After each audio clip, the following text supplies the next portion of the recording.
Luka's been on a heater, man, and his dominance continued last night. Luka and the Mavs hosting the Magic here in this one. Over the last 5 games since returning from an ankle injury, Doncic is averaging a 40-point triple-double, Tim. Absolutely unstoppable right now. This is the most unstoppable, dominant offensive force in the game right now because he controls it as a scorer and as a facilitator. And right now, this is the best stretch of his career. Oh, I like that statement because I'm thinking about Joel Embiid and what he's doing. But you're right, his ability as a facilitator might separate him. And we're seeing some uncharted waters for a guy that's, 25 and under? 4-point game here. Luka Doncic feeds it to Derek Lively, who is amped after that one. Luka's like, yeah, you see my vision. You see it there. 3-point game, though. It got a little bit dicey here. What in the world?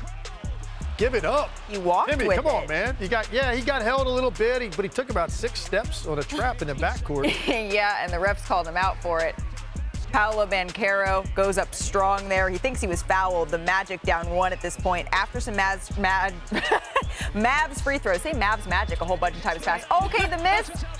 Can they hang on? The Magic have a chance. Man, Perfectly executed. Whew. Doncic finishes with 45 points, 15 assists, 9 rebounds. Mavs get the win in a thriller over the Magic. Say that a couple of times. You got it. Luka has now scored or assisted on almost 80 points per game over his last 3. That's the 3rd most in a 3-game span in NBA history, behind only overlapping spans from Wilt Chamberlain around what? Oh, yeah, around his 100-point game. And Jason Kidd, he was on local radio in Dallas, 97.1 The Freak. And he says we are not appreciating Luka's game enough. Take a listen. You can't take this young man for granted. He's better than Dirk.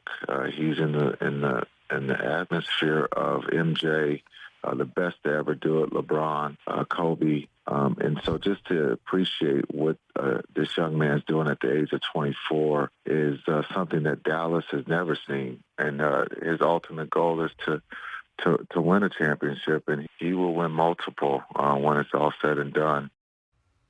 That's a pretty bold statement. Not the championships, the first part there, but does he have a point here, PERK? At first, when I first heard these comments, I was like, J. Kidd tripping, but he do have a point. And Luka showed us that when he first went against the Clippers in that series, and he dominated the Clippers, although Dallas lost the series, but Luka is 1 of 1 when it comes down to just individual talent and dominating the game. I always said this, he's LeBron James minus the athleticism, right? Minus the high-flying dunks and all that. That's how much he controls the game. A game changer and a game manager when need be. And Luka, what he's doing right now, the run he's on is special. I wish a lot of it could come to wins because you want to see more of this Luka in the postseason. But J. Kidd is on to something. Listen, he took it too far. Let's just be honest about it. He went too far. I didn't even have a problem when he said he's better than Dirk because from a skill set standpoint, he is better than Dirk because of his ability to handle the basketball and create for other people. And he scores at the same rate Dirk did or better than Dirk did even. So I'm okay with that. He should have left it there and said he aspires to be one day mentioned with the likes of a LeBron James, a Kobe Bryant, and Michael Jordan. That's a perfectly fine statement. When you throw him in there now with 3 guys that won 15 rings collectively and you haven't even been to the finals yet. And here's the biggest point for me. All 3 of those guys at stretches in their career were candidates for Defensive Player of the Year. Certainly first-team all-league type defenders. Laid it on the line and affected the game on that end as well. So I just think J. Kidd went too far, and there is no way Jason Kidd makes that statement if he's not his head coach. Like, if Jason Kidd's just watching Luka, he's not saying that about Luka. Do you agree? Come on. You appreciate it. I'm thinking, but legs. I'm thinking that he's talking about like when they were around his age and at the beginning stages of their career. I agree. I do think so. Yeah, that's what I took it as. And it gets exaggerated when it's on local radio. And you're right, PERK. And I think the numbers that I was going to bring up is he's 24, averaging 34.6 or something right now. That is absurd. He's a 5-time NBA All-Star already at the age of 24. So his trajectory and what he's able to do, his talent-wise, I see the comps when it comes to scoring, controlling, leading a team. But my goodness, the separators here are championship. Tim is absolutely right to me. Yeah, Zach, where do you fall on this? Yeah, I think we maybe should just leave the names Michael Jordan and LeBron James kind of off to the side in most player comparisons. But look, he's on the way there. That's what he's doing. That's how good he is. That's the territory he's going to be in if he keeps playing at this pace. And yeah, he hasn't won a ring yet. He's 24 years old or whatever he is. And the ultimate tribute to him, PERK nailed it before. Teams fear him as a playoff opponent. They want no part of dealing with this dude for 7 games, trying every defense in the book against him. We got to trap, we got to switch, and watching him solve it on the first or at the latest second try. He is a guy that makes coaches stay up at night and get in cold sweats and have nightmares about what in the hell he's going to do to our defensive game plan tomorrow and the next day and the next day. Teams want nothing to do with him in a playoff series. Yeah, I wouldn't want anything to do with him offensively in a playoff series. By the end of his rookie year, I said this guy's going to be a multiple-time champion and a multiple-time MVP. And I believe that. I'll stand by that statement. But let's let him get a little further down the road before we stop dropping those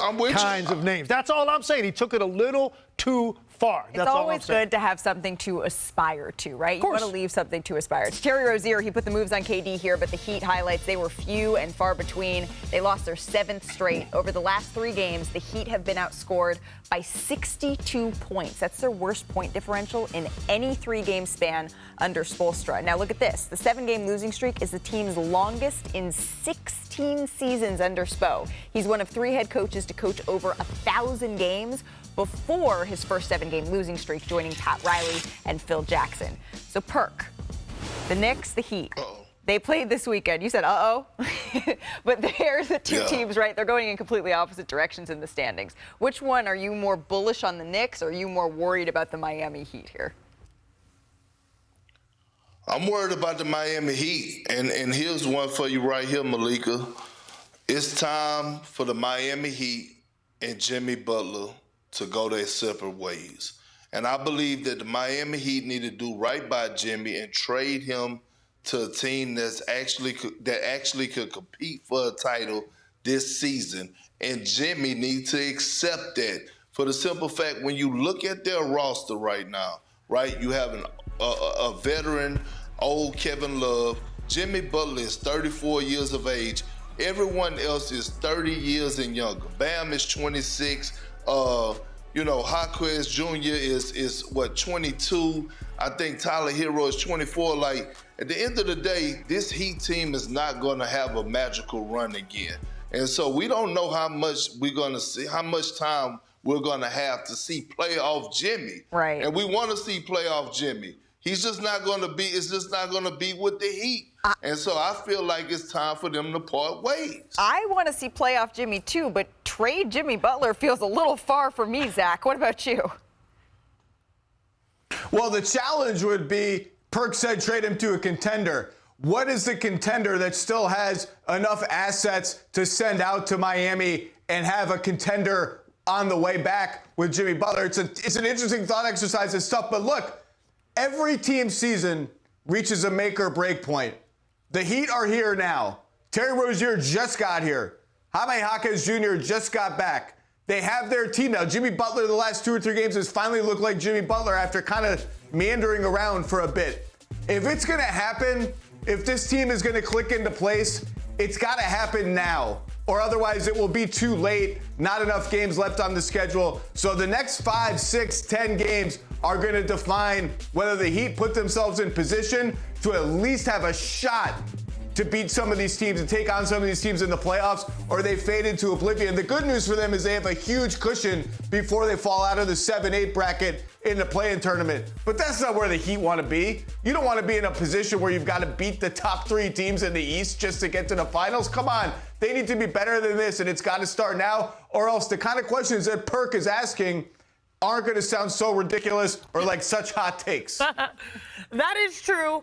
I just feel some type of way because we're approaching February, which means we're approaching the trade deadline, which means we're approaching Valentine's Day, and we're talking about breakups. I feel like, PERK, the last few weeks you've been talking about the Warriors, now you're talking about the Heat and the breakups. There is some logical reasoning to the struggles that we're seeing are not normal from them, because when Bam, Jimmy, and Tyler Hero suit up, they're like 5 and 11, which does not make sense. But I also remember that last year, at this point, the Heat were 25-22. Things weren't that hot for the Heat. And then they turned it around and made it to the finals. I understand that you feel like I don't want to make that analogy, but you've squeezed the most out of Jimmy Butler in the playoffs, and maybe he's better off on a more of a ready-made contender. But not too long ago, we were also talking about if Damian Lillard made it to the Miami Heat, they would be a contender. Maybe the idea is not necessarily that he has to go and that you have to rebuild. Maybe they're just waiting for their best shot to find someone else to bring them back. So it's not just on Jimmy Butler going like this every over the postseason. stanchion, right? Exactly. Well, but I feel like a lot of people thought that Terry Rozier was that piece, right? Everyone said they needed a point guard. They went out and they got that guard. They got a scoring guard, and now it's sort of like, okay, well, was that their move? So I guess we started this by saying you feel better about the Knicks or you feel worse about the Heat. Three say they feel worse about the Heat. How are you feeling? In this conversation, I'm more bullish on the Knicks than the Heat. Okay. Because the Heat still, last I looked, still do have Eric Spoelstra, right? Okay, so I have a lot of faith. I have a lot of faith in Spoelstra. First of all, PERK cracks me up because I think he, in the next life, he's going to be an auctioneer, just selling everything. Sold. Every player in the league, sell them off to the highest bidder. Sold. I can see PERK up there with that gavel. No, but here's the thing. Let's talk about the Knicks. And here's what it comes down to for me. When I watch the Knicks play, there's a simple rule in basketball. When you consistently play harder than your opponent, good things happen. That's who the Knicks are. They come to work every single night. It's the mentality of their coach. It's the mentality of their personnel and their best player. Jalen Brunson is just one of those guys that's very difficult to get off his game because he's too smart, he's too strong, his fundamentals are too good, and he's too highly skilled, honestly, and he's kind of built for this moment to be a leader of a team in this situation. So, look, they've got this stretch coming up without Randall. This team goes above 500 during that stretch, in large part to what Brunson's going to do offensively. Right. It's time. If they get through that and they get Randall back after the All-Star break, the New York Knicks are a team now you're going to have to start taking seriously as a legitimate contender in the Eastern Conference. Right. That's what they're starting to impress me with every night because they just come with the hard hats on every night. You can rarely say that about teams in the league anymore. 20-0 PERK. Yeah, go ahead, against teams under 500. I mean, they're doing their thing.